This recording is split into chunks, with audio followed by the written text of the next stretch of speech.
Bonjour et bienvenue. Aujourd'hui on revient sur le challenge zéro dépense en 2025. À quoi ça sert de se lancer dans un challenge zéro dépense ou peu de dépenses? C'est d'avoir le contrôle de ses finances, comprendre exactement ce qui rentre dans son compte bancaire et ce qui en ressort. Si je te demande combien tu gagnes à peu près, tu vas savoir. Par contre, si je te demande combien tu as dépensé le mois dernier, il y a peut-être plus de chances que tu ne sois pas au courant, comme c'était le cas pour moi l'année dernière. Prendre le contrôle de ses finances, c'est aussi prendre le contrôle de sa vie, dans le sens où l'argent peut nous donner les moyens de faire des choses importantes pour nous.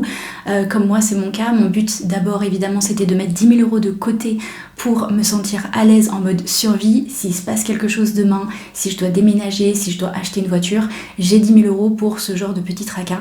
Et après, quand on passe ce palier, souvent, on peut créer des choses pour nous, partir en voyage, mettre de l'argent pour acheter une maison, ce genre de choses. Je suis très fière de vous dire qu'en avril, j'ai réussi à dépasser mon palier des 10 000 €.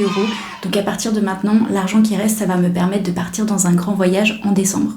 Donc c'est très simple, il y a deux choses à faire pour commencer le challenge et réussir à enfin épargner ou épargner plus sur tous les mois. La première chose à faire, c'est de découvrir nos habitudes financières. Donc on va regarder combien on gagne, combien sort tous les mois et comment est-ce qu'on dépense cet argent. Par exemple, si tu dépenses 60% de ton salaire dans ton loyer, tu vis sans doute au-dessus de tes moyens déjà. Moi, mon loyer, c'est moins de 26% de ce que je gagne. Donc oui, je fais des sacrifices, j'habite dans une colocation avec plusieurs personnes, etc. Mais ça me permet de pouvoir plus épargner et donc d'être dans le contrôle de mes finances, au lieu d'avoir un appartement pour moi plus grand où à la fin je serai dans le rouge tous les mois. Ensuite, on va du coup couper toutes les dépenses non nécessaires pour reprendre le contrôle de ses finances. Donc on avait découvert les petites habitudes en janvier. Pour mon cas, c'était d'acheter des lattés beaucoup trop chers, beaucoup trop souvent, d'aller au restaurant, d'acheter des vêtements, des sacs, etc. etc. Donc tout ça, je l'ai coupé pour mon challenge zéro dépense, pour pouvoir épargner de manière beaucoup plus forte.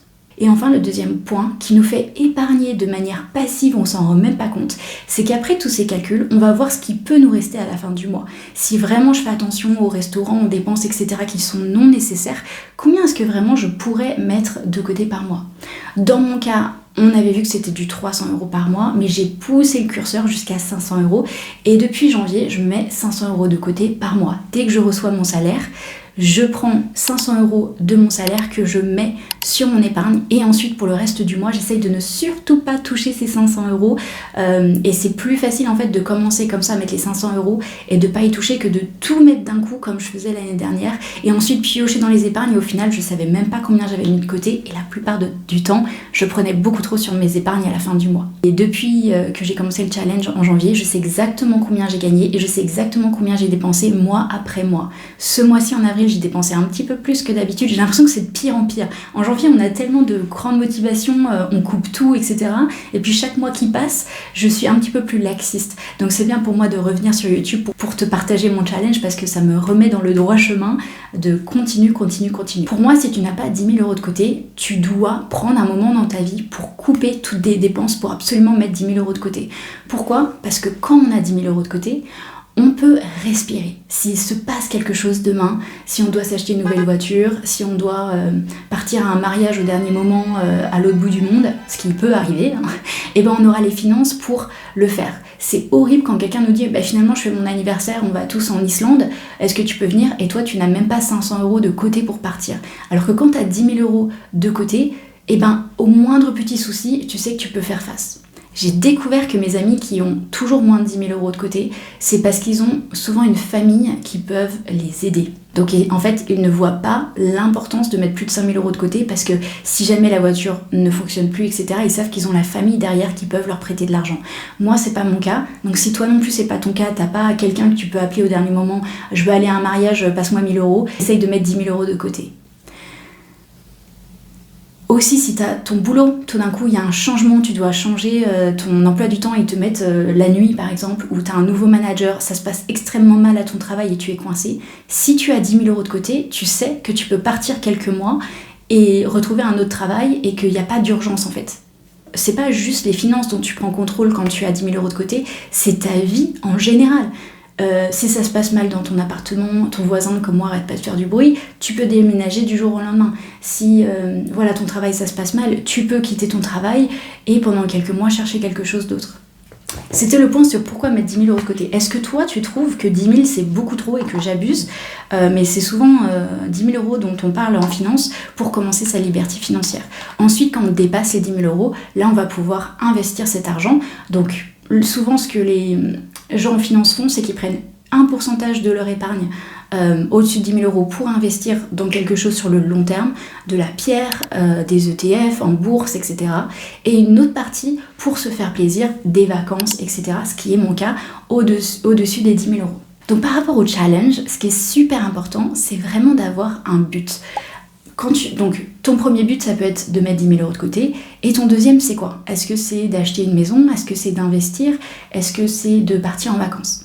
Et il faut aussi mettre un moment. En combien de temps est-ce que tu vas mettre cet argent de côté? Donc par exemple pour moi, je veux absolument avoir 15 000 euros de côté d'ici le 1er décembre. Donc j'ai calculé combien je devais mettre de côté par mois pour ça. À la base, je mettais 500 euros par mois de côté. Et maintenant, je mets 600 parce que j'ai calculé et sur les prochains mois, si j'arrive à mettre 600 euros de côté, j'aurai 15 000 euros au 1er décembre. Mais j'ai un deuxième but, mon vrai but, ça serait d'avoir 18 000 euros. Mais j'ai calculé, pour faire ça, il faudrait que je mette 1 000 euros de côté par mois, ce qui est clairement pas possible. Donc c'est pour ça aussi que c'est bien de faire les calculs, parce qu'on peut se rendre compte aussi de quoi est-ce qu'on est capable financièrement. C'est pas parce que demain tu fais un challenge que ça y est, tu vas avoir 10 000 euros dans 2 mois. Mais de faire le challenge, tu vas pouvoir voir et calculer combien de temps est-ce que ça va me mettre d'avoir 10 000 euros de côté, combien de temps est-ce que ça va me mettre d'avoir 15 000 euros de côté pour faire ce voyage. En décembre, moi si je mets 600 euros de côté de plus sur les 7 prochains mois, j'aurai 15 000 euros et donc je pourrai partir en voyage en décembre. Alors j'ai préparé mes petites notes cette fois-ci, donc ça va pas partir en cacahuète. Comment est-ce que j'ai fait pour passer de 7 000 euros de côté à 10 000 euros en moins de 4 mois? Il y a 2 points clés. La première chose, bien sûr, c'est de vivre en dessous de ses moyens. Donc, je peux mettre de côté 5 à 600 euros par mois parce que je coupe, mon loyer est bas, je n'ai pas de voiture, etc., etc. Donc, je fais des sacrifices, mais en échange, j'ai cette liberté financière, ce contrôle financier. Et la deuxième chose, bien sûr, c'est de gagner plus, mais surtout de ne pas changer ses habitudes par rapport à ça. Le piège dans lequel on tombe tous, c'est qu'avec le temps, on gagne de plus en plus. Tu gagnes plus que quand tu étais étudiant, par exemple. Et quand j'ai commencé ce challenge, j'ai lu 2 livres, The Latte Factor et Happy Money, qui ont vraiment parlé de ce problème qu'on a et que sans qu'on s'en rende compte, on va vivre avec nos moyens. Donc si je gagne que 1 400 euros par mois, je vais trouver un moyen de vivre avec ça. Puis dans 5 ans, si je gagne 2 500 euros par mois, je vais commencer à dépenser ces 2 500 euros par mois. Et sans s'en rendre compte, on va aller dans cette courbe où on va dépenser beaucoup plus sans même se rendre compte. Et le but de la liberté financière, c'est de toujours vivre en dessous de ses moyens et de garder en fait le niveau qu'on avait quand on gagnait 1 400 euros par mois, quand on gagne 2 000, 2 500 euros par mois. Du coup, on peut mettre beaucoup plus d'épargne. Et c'est comme ça qu'on arrive à la liberté financière à la fin. Donc oui, on gagne plus, donc on va prendre un meilleur appartement, on va sortir avec des gens qui aussi gagnent autant que nous, donc ils vont aller dans des meilleurs restaurants. Peut-être qu'avant, quand on était étudiant, on sortait même pas au restaurant, et maintenant on fait 4-5 restaurants par mois. Il y a toutes ces petites choses qu'on ajoute dans notre vie qui font que même si on gagne plus, nos épargnes ne bougent pas. Comment on fait pour gagner plus? Moi j'ai mon propre business, donc forcément je peux lancer des nouvelles choses, des nouveaux produits, des nouveaux services, etc. pour gagner plus, ce qui est mon cas. Pour le mois d'avril, j'ai fait ma première retraite de yoga, donc ça m'a bien poussé gagner plus ce mois-ci pour mettre les 10 000 euros de côté. Dans les commentaires, je vois beaucoup de gens qui se victimisent, qui me disent qu'ils ne peuvent pas gagner plus, qu'ils sont déjà au maximum, etc., etc. Il y a tellement de petites choses qu'on peut faire pour gagner un petit peu plus. Par exemple, en bas de chez vous, il y a sans doute un marché, si vous êtes en ville, même à la campagne d'ailleurs, et vous pouvez tous les samedis matins aller travailler au marché, aider une personne du marché et vous faire quelques centaines d'euros par mois. Quand j'étais étudiante, je donnais des petits cours d'anglais quelques fois par semaine, ça me faisait 400 euros par mois en plus. On a tous des petites compétences qu'on peut mettre sur le marché et une fois par mois, 2-3 fois par mois, réussir à trouver des gens. Qu'est-ce que ça te coûte de mettre sur le bon coin une petite annonce babysitting, dog sitting, cat sitting, tous ces trucs-là? Après, tu vas me dire, mais je l'ai fait, j'ai mis des annonces et puis j'ai jamais eu de retour. Ben oui, parce qu'il faut un petit peu plus pousser, il faut aller vraiment au bout. Tu vas prendre par exemple 1 heure par semaine dans ton calendrier à te dire, ok, je veux essayer de faire plus de babysitting. Pendant 1 heure, je vais trouver les solutions pour que les gens me voient. Est-ce que je vais faire des petits flyers pour le dentiste, etc. autour de chez moi pour dire que je fais du babysitting? Est-ce que je vais prendre 1 heure pour contacter toutes les personnes que je connais dans ma ville pour leur dire que j'ouvre ce petit service parce que voilà, il faut que je gagne un peu plus d'argent et que j'ai le temps? Il faut être responsable. Comme je t'ai dit, moi j'ai pas de famille derrière moi qui va me sauver si j'ai un problème financier, donc cette espèce d'importance de survie, ça m'a appris plein de choses en finance qui font que maintenant j'arrive à être un peu plus dans le contrôle. Mettre plus de côté, gagner plus, tout en mettant autant de côté même si on gagne plus, super important. Là j'ai gagné beaucoup plus d'argent ce mois-ci, mais j'ai toujours mis mes 600 € de côté par mois. Et en plus, tout ce que j'ai gagné en plus et que je n'ai pas dépensé, du coup je l'ai mis sur mon compte épargne. Cependant, il est important de se faire plaisir et de se récompenser de nos grandes étapes, de nos milestones qu'on a réussi. Donc j'ai déjà préparé moi mes petites milestones, évidemment. Donc tu peux écrire sur une feuille, vraiment pour le visualiser, qu'est-ce que tu ferais quand tu atteins les 5000, quand tu atteins les 10 000, quand tu atteins les 15 000. Pour ma part, par exemple, quand j'avais plus de 5 000, j'étais quand même à l'aise, je gagnais quand même de l'argent tous les mois, donc ça va, c'était pas non plus une catastrophe. J'ai ouvert un compte retraite ETF. Donc comme ça, tous les mois, j'ai 70 € qui partent dans ce petit compte qui sont en fait, c'est la bourse en fait, hein, c'est vraiment de l'investissement financier. 70 € par mois, comme ça je les vois pas trop passer et je sais que pour mon avenir, quand j'aurai 60 ans, j'ouvrirai ce compte et je verrai le petit cadeau. Ça c'est déjà pour moi une récompense parce que ça me fait respirer de me dire quoi qu'il arrive pour ma retraite, j'aurai mis cet argent. Et bien sûr, je vais essayer de mettre plus de 70 € par mois sur les prochaines années quand je gagnerai plus. Ensuite, quand j'ai dépassé les 10 000, j'avais une bague qui était abîmée, il lui manquait des strass, etc. C'est une bague que j'ai achetée à Bali. Et du coup, je m'étais dit, quand je dépasserai les 10 000, malgré le challenge, j'irai faire réparer cette bague. Parce que tous les jours, je la vois et je vois les strass qui manquent et ça me rappelle ma pauvreté. Et là, de l'avoir toute réparée, je vais pouvoir la regarder et me dire, ça c'est grâce à ton travail, grâce à tes épargnes. Ensuite, quand je vais dépasser les 15 000, du coup, ça sera mon grand voyage de décembre. Je vais essayer de partir pendant 1 mois et prendre mes premières vraies vacances depuis plus de 2 ans et demi, donc voilà, c'est important. Là aussi, j'ai énormément travaillé ce mois-ci puisque j'ai travaillé sur ma retraite. Je suis partie à une retraite de yoga que j'ai fait avec 9 de mes élèves. Et du coup, je m'étais dit, quand je travaillais autant, que j'avais la tête dedans, je me suis dit, ok, là tu vas gagner plus d'argent que d'habitude, tu travailles très fort pour ça, il faut que tu te fasses un cadeau pour aussi avoir un souvenir de cette espèce d'étape.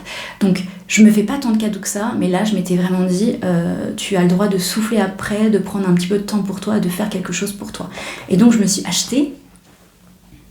En plus, je t'en ai parlé dans la vidéo de mars que j'avais vu ça et que je voulais trop me l'acheter et que je me ferais ce cadeau si j'arrivais à dépasser. En fait, ce que j'ai fait, c'est que je voyais combien je pouvais peut-être gagner de la retraite et je m'étais dit, si j'arrive à atteindre ce plafond, je me ferai un cadeau. Donc ça m'aidait aussi à bien budgéter pour réussir à passer ce plafond et me faire un cadeau. Je me suis acheté ça. J'en ai acheté 3. C'est des carnets d'aquarelle. Des carnets d'aquarelle où en fait, d'un côté... Je vais essayer de vous trouver une page qui est jolie quand même. D'un côté, on a l'aquarelle qui est terminée avec les étapes. Et de l'autre côté, sur un papier d'aquarelle, hein, c'est vraiment de très haute qualité, on a le petit dessin et on n'a plus qu'à colorier dedans. Et en vrai, c'est aussi un investissement, mais il faut faire très attention avec cette façon de penser. Si j'achète ça, du coup, je sortirai moins parce que ça me fera passer du temps à la maison, etc. Il faut faire attention parce que si on commence à penser comme ça pour tout, on va dépenser des grosses sommes d'argent en se disant sur le long terme ça va fonctionner. Et pour le challenge des 0 dépenses, c'est pas ce qu'on veut. On veut vraiment couper toutes ces dépenses et n'utiliser que ce qu'on a déjà.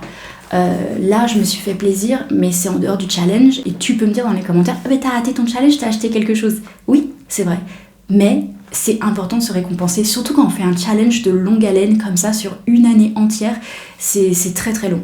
Donc, mais c'est quand même un investissement parce que je ne pars pas en vacances en fait cet été et que je vais pouvoir prendre ces petits carnets quand je veux me sentir en vacances, surtout celui-là qui est de vacances. Après, il y a des fleurs et tout ça. Et ben je vais pouvoir me poser au café avec mon petit espresso à 1,20 € et me faire une petite page d'aquarelle et avoir l'impression que je suis en vacances, que je prends un cours d'aquarelle. Sachant qu'avant je prenais des cours d'aquarelle, ça me coûtait 30 € le cours. Et là j'ai payé, tu vas crier, mais j'ai payé 84 € pour les 3 carnets, ce qui est énorme. Mais bout à bout, j'ai arrêté mes cours d'aquarelle et du coup ben, je mets cet argent là-dedans. Voilà. Sinon en avril, pourquoi j'ai dépensé plus? Encore une fois, je me suis blessée et j'étais malade. C'est toujours le problème qu'on a, comme le mois dernier j'avais eu un problème de torticolis, ce mois-ci je suis tombée malade, je suis encore malade, d'ailleurs c'est pour ça que cette vidéo est en retard, parce que j'ai du mal à parler pendant 3 semaines, donc beaucoup de dépenses à la pharmacie, des trucs à sucer, des trucs pour la gorge, etc. Et je me suis cassé un petit orteil, voilà. J'ai la jambe d'une table en métal qui est tombée dessus juste avant la retraite, donc ça fait 2 semaines que j'ai un orteil cassé. Et pareil, on s'achète des crèmes, enfin il y a toujours des petites dépenses en plus qui font que c'est la vie. Donc c'est pour ça que pour moi c'est important d'essayer d'épargner un maximum avec le challenge, parce que en fait chaque mois il nous arrive des petits tracas qui font qu'on va dépenser plus. Et je pense qu'en janvier et février j'ai réussi à mettre plus de côté parce que j'ai eu aucun problème qui sont arrivés sur le côté en mode là va falloir dépenser en fait. Voilà. Alors pour le mois de mai, où est-ce qu'on en est? Toi, t'en es où pour ton mois de mai? Est-ce que tu t'es lancé dans le challenge? Combien t'as mis de côté depuis janvier? Si tu veux commencer le challenge maintenant, bien sûr, il y a le PDF pour te lancer dans le challenge où tu vas pouvoir répondre. C'est un peu comme un exercice de journaling, d'écriture. Tu peux répondre au PDF, il est gratuit, il est sous la description de la vidéo. Je suis très fière de ce petit PDF parce que à la fois, il va te poser les bonnes questions, il va te faire les calculs sur combien tu peux vraiment épargner, mais aussi t'expliquer qu'est-ce que c'est la liberté financière et quelles sont les étapes que tu peux engranger aujourd'hui, surtout que je suppose que tu es assez jeune pour après être tranquille dans tes vieux jours, enfin dans les futures années. Moi là, à partir de mai, ça va être une période compliquée. Comme je t'ai déjà dit dans d'autres vidéos, j'ai perdu du poids l'été dernier et donc du coup maintenant je suis passée vraiment d'un 40 à un 36, je ferai une vidéo sur ça. Et mes vêtements d'été du coup ne m'iront plus, c'est plutôt certain. Et en plus j'ai un anniversaire en juin qui sera mon seul week-end de vacances d'ici décembre. Et donc je sais déjà que je vais devoir m'acheter quelques pièces de vêtements, mais ça va être vraiment le minimum syndical. Je vais m'acheter une robe je pense pour cet anniversaire, mais aussi une robe que je peux mettre tout le temps, toutes les semaines, pour que le prix entre... Ça c'est girl math, on entend toujours ça, la mathématique des filles, où en fait quand on achète quelque chose de cher, quand on investit dans une belle robe par exemple, on va calculer le nombre de fois qu'on va la porter, et du coup si on la porte des centaines de fois, ça fait que le prix porté est plus bas. Donc si on achète quelque chose à Shine ou Shein, je sais pas comment on dit, ou H&M ou je ne sais quoi, il y a moyen que si on achète quelque chose qui est moins cher, et du coup dans le temps ça ne va pas rester, donc on a beaucoup moins de possibilités de le porter. Donc si on achète une robe à 40 € à Shine, mais qu'on peut la porter que 10 fois parce qu'avec le lavage etc elle se détruit, du coup ça fait que le prix porté c'est 4 € à chaque fois, ce qui est énorme. Alors que si on achète une robe à 150 € et qu'on peut la mettre 1000 fois, voilà, c'est un exemple. Mais tout ça pour dire que je vais sans doute m'acheter, même aujourd'hui, une robe pour cet été, que je vais peut-être aussi devoir m'acheter 1 ou 2 pantalons. Je vais vraiment essayer d'acheter le minimum. De toute façon, dans les vidéos, je te raconte tous les mois ce que j'ai acheté, donc tu sauras. Mais surtout, je vais pas essayer d'aller acheter le prix le plus bas, je vais essayer d'aller dans l'investissement je m'achète une belle robe mais je la mettrai encore dans 10 ans. J'ai plein de vêtements, j'ai une magnifique veste Desigual que j'ai achetée il y a plus de 13 ans, que je mets encore tous les ans, mon manteau American Vintage que j'ai acheté il y a 5 ans, c'est toujours l'amour de ma vie. Donc pour moi c'est important, c'est trop bien de mettre de l'épargne etc, mais aussi le fait d'avoir le contrôle de ses finances, de pouvoir acheter des choses plus chères qui vont nous garder plus longtemps, parce que sur le long terme en fait ça nous fera gagner de l'argent. Donc oui, des fois, on va mettre 1 an à mettre de côté pour un certain objet. D'ailleurs, en parlant de ça, je t'ai pas du tout dit, mais t'as vu mes cheveux ou pas par rapport au mois dernier? Il y a une différence de couleur. Je suis allée chez le coiffeur. Ce qui est interdit dans le challenge, 0 dépense, parce que le coiffeur, ce n'est pas nécessaire. Mais ça fait des mois, voire années en fait, que je mets de côté pour aller chez le coiffeur et changer de couleur de cheveux. C'est un truc dont je rêve depuis plus de 5 ans, je pense. Et j'ai essayé de le faire moi-même et c'était une catastrophe il y a 3 ans. Et je ne vais pas chez le coiffeur, je me coupe toujours les cheveux moi-même. Et donc, ça fait quelques mois que je mettais 10 € de côté par semaine. Donc, il y avait de l'épargne qui était déjà faite de 2024. Et là, j'ai continué pendant les 3 mois pour pouvoir aller chez le coiffeur et changer de couleur. Est-ce que tu es déçue de moi? C'est quelque chose que je mets de côté depuis si longtemps. Je me suis dit... j'ai le droit de me faire une petite entorse. Non, vraiment, je suis pas fière et en même temps, comme c'est de l'argent que j'avais mis de côté déjà depuis l'année dernière, ça coupe un peu la poire en deux. C'est grave, docteur. Dans ce qu'on en est là, qu'est-ce qui va se passer du coup pour le mois de mai? Je n'ai pas de grosses dépenses, on va pas aller chez le coiffeur. Je vais acheter du coup peut-être 1 ou 2 pièces de vêtements sans doute aujourd'hui, on est déjà en mai. Et voilà, et il va rien se passer d'autre. Je ne travaille pas beaucoup en ce moment parce que je me remets de tous mes problèmes, de mon pied cassé, de ma gorge et mes oreilles en feu. et de ma retraite qui m'a beaucoup fatiguée, donc j'y vais tout doucement. Et c'est aussi pour ça que c'est trop bien que j'ai acheté des carnets, parce que ça permet de pas aller faire du shopping quoi. Quand on a des petits carnets de coloriage, quand on a une activité qu'on peut faire qui est gratuite entre guillemets, où on va pas dépenser de l'argent à chaque fois, ça permet aussi de dépenser moins, mais de toujours avoir une vie en joie, parce qu'on fait des trucs qu'on aime tous les jours. J'essaie toujours de déménager, mais pour l'instant, voilà, ça fait plus d'1 an que je cherche un appartement. C'est très difficile à Montpellier. Donc voilà, ces 10 000 € que j'ai mis de côté, c'est aussi en me disant, bon bah, si jamais je dois déménager demain, je pourrais le faire sans souci, même si je dois perdre un petit peu de loyer, de caution ou je ne sais quoi. Je réponds à tous les commentaires, donc dis-moi où tu en es pour mai. On est un petit groupe déjà à faire le challenge depuis janvier. Les gens se raccrochent ensuite au challenge mois après mois quand ils tombent sur ma vidéo, donc peut-être que c'est ton cas. Donc ce qu'on fait dans les commentaires, c'est qu'on dit le pourquoi on fait le challenge. Je veux m'acheter une maison, je veux mettre 10 000 € de côté, je veux partir en vacances. Et ensuite on dit où on en est et quels sont nos obstacles. Et comme ça on peut s'entraider entre nous pour voir quels sont les plus gros obstacles. Voilà.